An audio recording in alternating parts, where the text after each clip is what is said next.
அவிசுவாசியை திருமணம் பண்ணுறது கர்த்தர் என்ன செய்கிறாரு? வெறுக்கிறார்.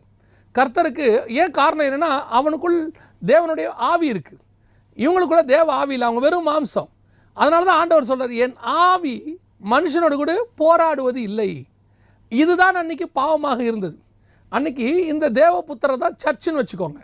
அதாவது நாம் கூடி வருகிறவர்கள் ஆலயம் என்று சொல்லுகிறோம். இன்றைக்கி நாம் தான் தேவனுடைய ஆலயம்.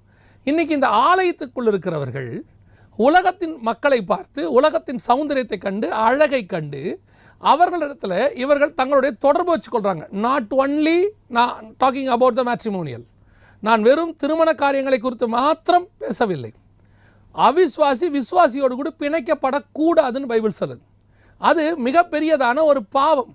அந்த பாவத்தினுடைய உச்சம் என்னன்னு கேட்டிங்கன்னா, தேவன் உங்களை குறித்து மனஸ்தாபப்படுவார்.